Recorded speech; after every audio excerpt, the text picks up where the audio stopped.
حجت کس طرح ہے سن لیجئے غور سے. ایک بہت بڑے شیعہ عالم سعودی عرب گئے، بڑے مجتہد تھے. تو ان کو دعوت ملی وہاں کے بزرگ علماء کی طرف سے، آپ آئیے. تو انہوں نے کہا دیکھیے آپ بلاتے ہیں، پھر مباحث ہوں گی، پھر بحثیں ہوں گی، پھر مناظرے ہوں گے، پھر آپ کچھ پڑھیں گے، کچھ میں پڑھوں گا، انبن ہو جائے گی، جھگڑے ہو جائیں گے. میں حج کے لیے آیا ہوں یا عمرے کے لیے آیا ہوں، مجھے اللہ کی عبادت سکون سے کرنے دیجیے. کہ نہیں آپ اتنے بڑے شیعوں کے رہبر و عالم، ہم کوئی سوال نہیں کریں گے، کوئی بات چیت نہیں ہوگی، دوستانہ ماحول ہوگا. عشائی آپ کی خدمت میں دینا چاہتے ہیں، کھانا کھائیں، ہمارے بھی علماء آئیں، آپ بھی آئیں، ذرا ایک دوسرے سے ملیں. انہوں نے کہا ٹھیک ہے. عبادات انجام دی. مدینے میں دعوت دی گئی، بہت بڑا سفرہ لگا، وہاں کے مفتی، وہاں کے مولوی، وہاں کے حافظان حدیث سارے آ کے بیٹھے. کہتے کھانا بڑے اچھے ماحول میں تناول کیا. آخر میں دعا کی بات. انہوں نے کہا کہ دعا منگوائیے، اللہ کی نعمتیں اور سفرے سے ارتزاق کیا ہے. تو انہوں نے کہا کہ دعا مانگنے سے پہلے ہم چاہتے ہیں کہ سفرہ ببرکت بنے. ماشاءاللہ یہاں حافظان حدیث بڑے بڑے علماء بیٹھے ہیں، تو سب ایک ایک حدیث نبی کی نقل کریں تاکہ محفل پر نور ہو جائے. علماء کی محفل ہو، رسول خدا کی حدیث نہ پڑھی جائے.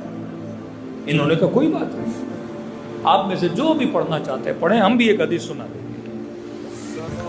کہتے ماحول پری پلان بنا ہوا تھا کہ بحث نہیں ہوگی، لیکن ہم کچھ ایسا کہیں گے کہ تاکہ شیعہ عالم بھی کچھ بولے. وہ کہتے ہیں کہ ان سب نے حدیثیں پڑھنا شروع کر دی، لیکن تمام تر حدیثوں کا ٹاپک، محور، مرکز ایک شخصیت تھی. پہلی حدیث پڑھی کہ رسول خدا نے فرمایا کہ اگر میرے بعد کوئی نبی ہوتا فلاں صاحب ہوتے.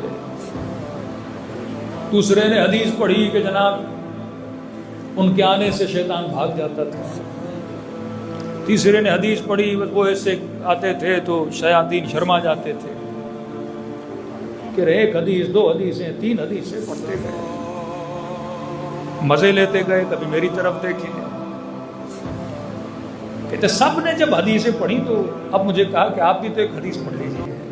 یعنی کہ ماشاءاللہ آپ اتنے حافظان حدیث ہیں، آپ نے کئی حدیثیں پڑھی ہیں لیکن اختلافی حدیثیں ہیں، ہو سکتا ہے آپ مانتے ہو میں نہ مانتا ہوں. تو میں یہ سمجھتا ہوں کہ ایسی حدیث پڑھنی چاہیے جس پر آپ کا بھی ایمان ہو، میرا بھی ایمان. تو پھر آپ سنائیے کوئی ایسی حدیث. انہوں نے کہا کہ آپ کی کتابوں میں ایک حدیث ہے، میں پڑھوں گا، پہلے آپ تصدیق کریں کہ یہ ہے کہ نہیں ہے، آپ مانتے ہیں کہ نہیں مانتے کا سنائیے. کہ رسول خدا نے فرمایا من مات ولم يعرف امام زمانه مات میتۃ جاہلیہ. جو مر جائے اور اپنے زمانے اور وقت کے امام کو نہ پہچانے، وہ جہالت کی موت مر گیا. کا حدیث ہے کہ آمنا صدقنا، سچ کہہ رہے ہیں آپ، ہمارے نبی نے سچ کہا، یہ حدیث ہے، من المصدقات ہے، ہم مانتے ہیں، من المسلمات ہے. کہ جس نے اپنے وقت کے امام کو نہیں پہچانا وہ جہالت کی موت مرا. کہ ماشاءاللہ آپ سب مانتے ہیں، قسم مانتے ہیں. کہ پھر آپ کے وقت کا امام کون ہے؟ تو کہا کہ ہمارے عقیدے کے مطابق اولی الامر وقت کا امام ہوتا ہے. اولی الامر سے مراد حاکم وقت.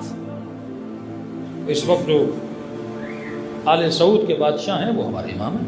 اللہ اگر قیامت کے دن پوچھے گا تمہارا امام کون تھا، ہم بولیں گے پروردگار جس کو تم نے حکومت دی تھی وہی ہمارا امام تھا. لہذا ہم معرفت لے کر اور ایمان کی موت دنیا سے جائیں گے، جہالت کی موت نہیں جائیں گے. کہا بہت خوب، آپ کو وقت کے امام کا پتہ ہے؟ کہاں پتہ. کہ اگر کسی کو پتہ نہ ہو، اگر کوئی وقت کے حاکم پر، بقول آپ کے وقت کا حاکم کیا ہوتا ہے؟ امام. جیسے آج پاکستانیوں کے امام شہباز شریف ہے. یہ مریں گے، پوچھیں گے ملک الموت تمہارا امام کون تھا، بولیں گے الشہبازون الشریفون، یہ ہمارے امام تھے. ٹھیک ہے، تو چلیے آپ اپنی تعریف کے مطابق آپ کے وقت کا امام بادشاہ وقت ہیں، آپ جانتے تھے. اور کہ اگر کوئی نہ جانے، استغفر اللہ، وہ جہالت کی موت مرا.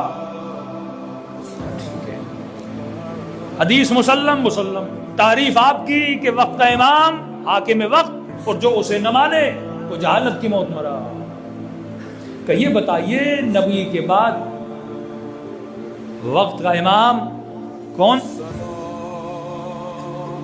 کہ یہ کوئی پوچھنے کی بات ہے جن کے پاس حکومت تھی؟ کہ اچھا یہ بتائیے نبی کی بیٹی فاطمہ الزہرا سلام اللہ علیہا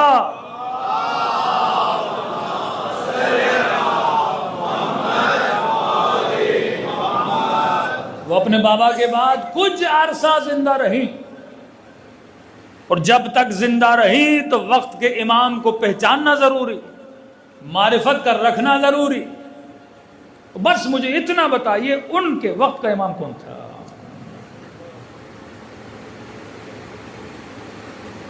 سارے مجمع پہ خاموشی طاری ہو گئی کہ اگر جانتی تھی تو بتاتی، اگر مانتی تھی تو اقرار کرتی، اور اگر فلاں صاحب کو وقت کا امام نہیں مانا تھا تو یہ بتائیے وہ کس موت پہ دنیا سے گئیں؟ من مات ولم یعرف امام زمانہ مات میتتن جاہلیہ۔ کہے کسی میں جرت جو یہ فتویٰ دے کہ نبی کی بیٹی کس حال میں دنیا سے گئیں، جبکہ آپ کی کتابوں میں لکھا جب تک زندہ تھیں بات نہیں کی،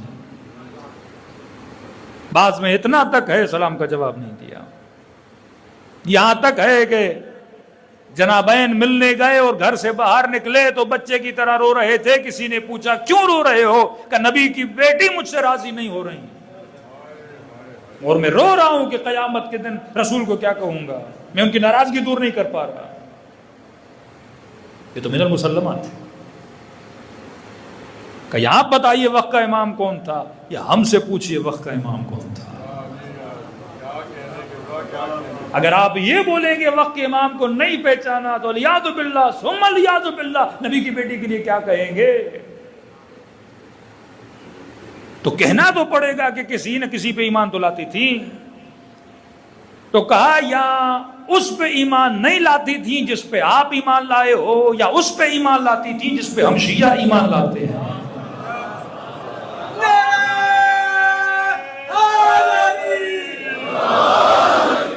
تبھی کا سیدہ حجت کبریٰ ہے۔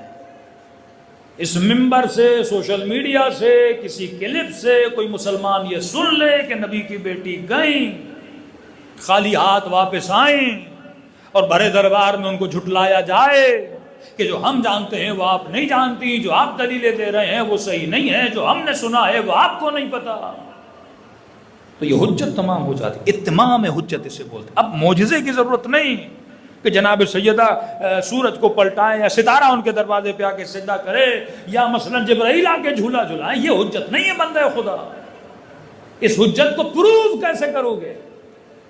لیکن یہ تاریخ کا واقعہ پروون واقعہ ہے، اس پہ کسی کا انکار نہیں ہے، حجت بن گئی امت کے لیے۔